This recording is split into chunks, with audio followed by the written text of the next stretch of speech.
দর্শক বন্ধুরা, আশা করি সবাই ভালো আছেন এবং অনেক অনেক ঘুরছেন। অনুভ্রমণের পক্ষ থেকে আমি সবাইকে আবারও শুভেচ্ছা। আমরা আছি মিশরের দক্ষিণে নীল নদের তীরে গড়ে ওঠা লুক্সর শহরে। আশেপাশে যে উত্তপ্ত রুক্ষ পাহাড় দেখতে পাচ্ছেন, এই পুরোটা জায়গাকেই বলে valley of the kings. Valley of the kings মানে রাজাদের উপত্যকা। আসলে এই জায়গাটা হচ্ছে মিশরের ইতিহাসের এক অসাধারণ জায়গা। পাহাড় ঘেরা এক নির্জন উপত্যকা এটি। প্রাচীন মিশরের নিউ কিংডম আমলে রাজা ফারাওরা এখানেই সমাধিস্থ হতেন। আজ পর্যন্ত যত মমি আবিষ্কৃত হয়েছে সব কিছুই আবিষ্কৃত হয়েছে এই ভ্যালি অব দ্য কিংস থেকে। দর্শক বন্ধুরা, আমরা আজ সারাদিন কিংস ভ্যালি এবং কুইন্স ভ্যালিতে থাকব। যতগুলো পারি ততগুলো টম্বে আমরা যাব। একসময় দুনিয়া কাঁপানো ফারাওদের সমাধিস্থলে আমরা যাচ্ছি, যার মধ্যে অনেকে নিজেকে খুব জ্ঞানী মনে করত, যার মধ্যে অনেকে নিজেকে অহংকারী ভাবত, অনেকে নিজেকে খোদা মনে করত। আমরা সব ঘুরে ফিরে আজকে দেখব। আশা করি আপনারা সবাই আমাদের সঙ্গে থাকবেন এবং ভিডিওটি শেষ পর্যন্ত উপভোগ করবেন। এবং চ্যানেলটি যারা এখনও সাবস্ক্রাইব করেননি, চ্যানেলটি সাবস্ক্রাইব করে ফেলুন, এতে আমরা আরও বেশি উৎসাহিত হব। তাহলে চলুন কথা না বাড়িয়ে ভিডিওটি শুরু করে দেওয়া যাক।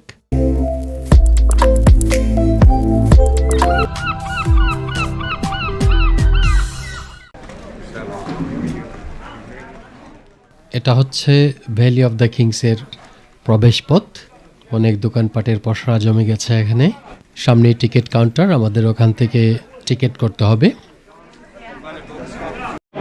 ভ্যালিতে ঢোকার আগে টিকিট করতে হয়, লম্বা লাইন দিতে হয়।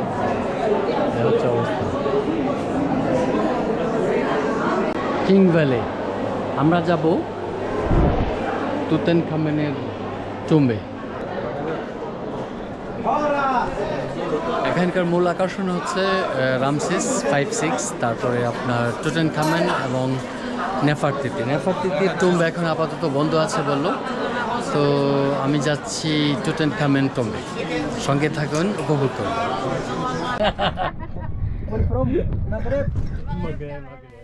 ব্যাটারি চালিত এই টুকটুকের মতো দেখতে এই জিনিসটা আপনাকে নিয়ে যাবে টম্ব, সমাধিগুলো যেখানে শুরু হয়েছে সেখানে। কিন্তু এই টুকটুকের জন্য আপনাকে আলাদা টিকিট করতে হবে।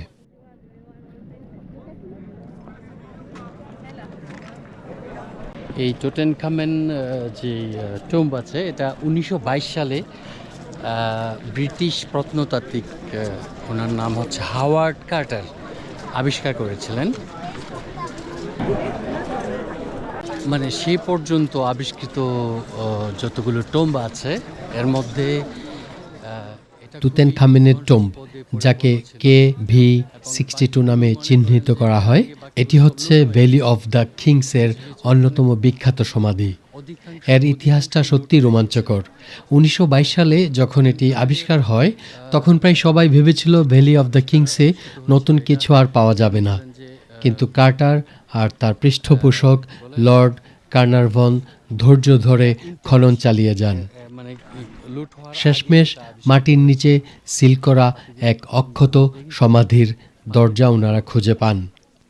ভেতরে পাওয়া যায় রাজা তুতেনখামেনের মমি, সোনার সার্কোফেগাস, ডেথ মাস্ক, রত্ন, গহনা, আসবাব, রথ, অস্ত্র, প্রায় 5000-এরও বেশি মূল্যবান বস্তু। এগুলো আজ কায়রোর ইজিপশিয়ান মিউজিয়াম এবং গ্র্যান্ড ইজিপশিয়ান মিউজিয়ামে সংরক্ষিত আছে। তুতেনখামেন ছিলেন অষ্টাদশ রাজবংশের এক তরুণ ফারাও। মাত্র 9 বছর বয়সে সিংহাসনে বসেন তিনি, আর 19 বছর বয়সে মৃত্যুবরণ করেন। তার শাসনকাল ছিল স্বল্প, কিন্তু সমাধি আবিষ্কারের পর তিনি ইতিহাসের সবচেয়ে পরিচিত ফারাও হয়ে ওঠেন।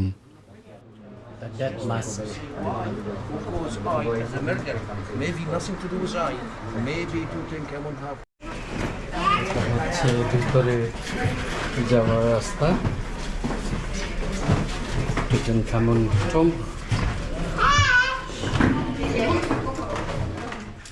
এই সমাধিটা তুলনামূলকভাবে ছোট, কারণ হয়তো তার অকাল মৃত্যুর জন্য বিশাল সমাধি তৈরি করার সময় হয়নি। তবে এর ভেতরে দেয়ালগুলোই দেবতা ও পরলোক রাজা তুতেনখামেনের যাত্রা চিত্রিত করা আছে। রঙগুলো এখনও খুবই স্পষ্ট। বিশ্বাস করেন আপনারা, এখানে বলার জন্য আমি অনেক কিছু তৈরি করে এনেছিলাম নিজে নিজে। ইয়াং ফারাও রাজা তুতেনখামেন সম্পর্কে আমি অনেক স্টাডি করেছিলাম যে এখানে এসে বলবো, সব ভুলে গেছি। আমি আশা করব যে সবার জন্য একটা সুযোগ হয় এখানে ঘুরে দেখার। তাহলে বুঝবেন যে এখানে স্থির থাকা যায় না, সব উলটপালট হয়ে যায়। এলে আপনারা বুঝতে পারবেন যে কতটুকু আয়োজন করে ওনাকে সমাধিস্থ করা হয়েছিল। যদিও অন্যান্য সমাধিস্থলের তুলনায় এটা অনেক ছোট। আমি খুবই কৌতূহলী এবং মুগ্ধ হয়ে সর্বকনিষ্ঠ ফারাও রাজা তুতেনখামেনের ৫,০০০ বছর পুরনো মমি দেখছিলাম। খুবই ইচ্ছে করছিল ছুঁয়ে দেখি, কিন্তু তা তো সম্ভব না। এই বাক্স কিন্তু এটা ছিল না, এটা পুরাটা সোনায় মোড়ানো ছিল। এখন সব কিছু শেষ হয়ে গেছে, সব লুটে পুটে শেষ করে দিয়েছে।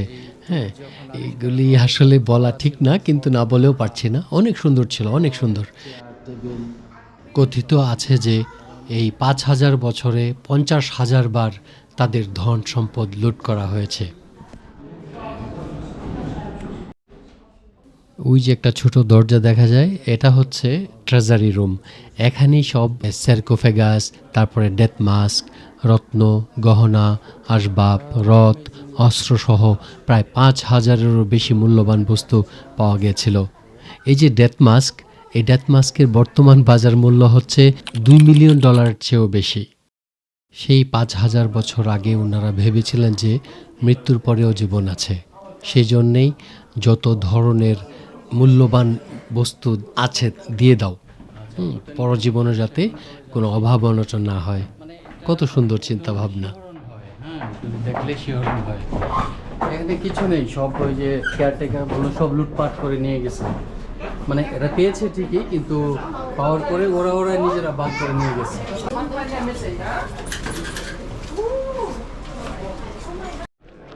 এই পাহাড়, গোটা পাহাড়টা জুড়েই মনে হয় অনেক কিছু আছে।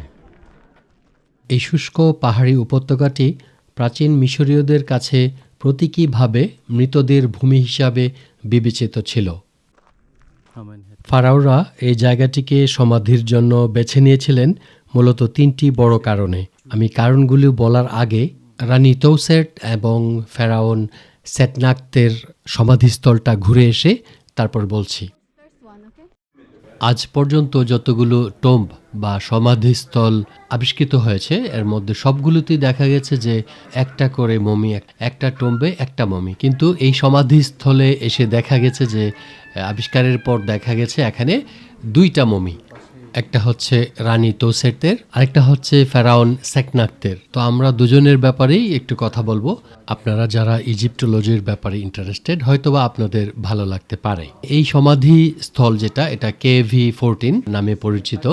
এই উপত্যকার দীর্ঘতম সমাধিগুলোর মধ্যে একটি, যার উচ্চতা হচ্ছে 112 মিটারেরও বেশি। এর নকশা দুটি ভিন্ন শাসকের মালিকানাধীন একটি অনন্য ইতিহাস তুলে ধরে। ফারাও রাজা সেতি টু এর স্ত্রী ছিলেন হচ্ছে আপনার টুসেট। সেতি টু মারা যাবার পর তার অল্পবয়সী রাজপুত্র রাজা হয়। সেই সময় তার বয়স ছিল প্রায় 10 থেকে 12 বছর। অল্প বয়সী রাজপুত্র রাজা হলেও রাজ্যের প্রকৃত প্রশাসনিক নিয়ন্ত্রণে ছিলেন রানী টুসেট। সিংহাসনে আরোহণের 5-6 বছরের পর তরুণ রাজার মৃত্যু হলে রানী তুসেট নিজেকেই নিজে ফারাওন উপাধি দেন এবং রাজ্যের শাসনভার গ্রহণ করেন, এবং এতে তিনি মিশরের ইতিহাসে দ্বিতীয় মহিলা ফেরাউন হিসাবে পরিচিতি লাভ করেন। উল্লেখ্য, প্রথম মহিলা ফেরাউন ছিলেন হ্যাটশেপসুত। এই টোম্বের মানে সমাধিস্থলের যে দ্বিতীয় মমিটা পাওয়া গিয়েছিল, এটা হচ্ছে ফেরাউন সেটনাক্তের, যিনি 20তম রাজবংশের প্রতিষ্ঠাতা ছিলেন। রানী তুসেট মারা গেলে মিশরের গৃহযুদ্ধের মতো অবস্থা তৈরি হয়েছিল।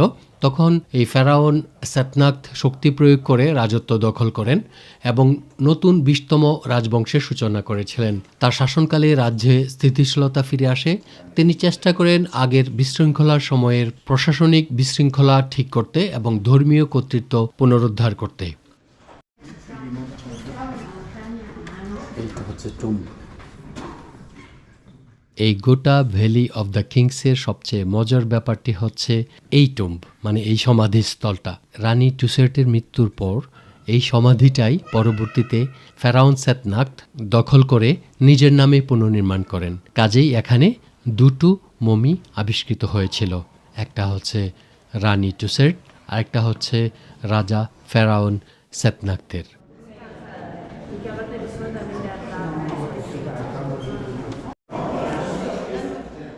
5000 বছর আগে শক্ত গাঁথুনি প্লাস্টার করা, তার মধ্যে বিভিন্ন চিত্রাঙ্কন, তারপরে শক্ত মজবুত পিলার, এগুলো আপনাকে অবশ্যই বিমোহিত করবে। চীন মিশরীয় ফারাওদের শক্তি সামর্থ্য নিয়ে আপনাকে ভাবনা চিন্তা করার উদ্রেক করবে। দর্শক বন্ধুরা, এবার আমরা যাচ্ছি KV-15 মানে সেতি 2 উনার সমাধিস্থলে। আসলে যে সময়টায় উনি রাজত্ব ভার গ্রহণ করেন সেই সময়টা মিশরের ইতিহাসের এক টালমাটাল অধ্যায়। এই অস্থিরতার মাঝেই সিংহাসনে বসেন এক নতুন ফেরাউন যার নাম ছিল সেতি 2। তিনি ছিলেন সাহসী, কিন্তু দুর্ভাগ্য যেন তার রাজত্বকে ছায়া দিয়ে রেখেছিল। রাজ্যের একাংশ তখন দখল করে নেয় এক বিদ্রোহী ফেরাউন আমেনমেস। থিপস থেকে শুরু করে দক্ষিণ মিশর পর্যন্ত 2 রাজা এক মিশর। সেতি 2 হাল ছাড়েননি। বছরের পর বছর যুদ্ধ আর রাজনীতি সামলে শেষ পর্যন্ত তিনি ফের মিশরকে এক করেন। তার আদেশে কার্নাক আর লুক্সোরের দেয়ালে খোদাই হয় নতুন ইতিহাস, যিনি অন্ধকার থেকে রাজ্য ফিরিয়ে আনেন। কিন্তু শান্তি বেশি দিন টেকে না। রাজদরবারের ষড়যন্ত্র, দুর্নীতি আর মৃত্যুর ছায়া ঘনিয়ে আসে। সেতি 2 মারা যান অল্প কিছু দিনের মধ্যেই। সিংহাসনে বসে তার তরুণ উত্তরসূরি সিপ্তা, আর রাজ্য চালায় তার স্ত্রী টুসেট। এভাবেই শুরু হয় পতনের যুগ। এই ফেরাউনের মৃত্যুর পর মিশর ঢুকে পড়ে বিশৃঙ্খলার ভেতরে, আর নতুন অধ্যায় শুরু হয় সেতনাক্তের হাত ধরে। যারা ইজিপ্টোলজি নিয়ে ঘাটাঘাটি করেন, আপনারা জানেন যে ক্ষমতার দ্বন্দ্ব এটা কিন্তু আজকের না, এটা হাজার হাজার হাজার হাজার বছর আগে থেকেই শুরু হয়েছিল। ওনাদের বিশ্বাস খুবই গাঢ় ছিল, প্রকট ছিল, শক্তিশালী ছিল। এই কারণে ওনারা ওনাদের মানে পরবর্তী জীবনের জন্য অনেক প্রস্তুতি নিয়ে ওনারা দেহত্যাগ করতেন। দেহত্যাগই তো বলে নাকি। পাহাড়গুলিকে দেখলে মনে হয় যে একসময় অনেক কিছু ছিল এখানে। কত কঠিন পাহাড়। দর্শক বন্ধুরা, ভিডিওটির শুরুতে বলছিলাম যে ফারাওদের সমাধির জন্য ওনারা এই জায়গাটি কেন বেছে নিয়েছিলেন। এর জন্য 3টি বড় কারণ আছে। মূলত সেই 3টি বড় কারণ হচ্ছে যেমন প্রাকৃতিক নিরাপত্তা, তারপরে আছে একটা প্রতীকী অর্থ, তারপরে ধর্মীয় বিশ্বাস।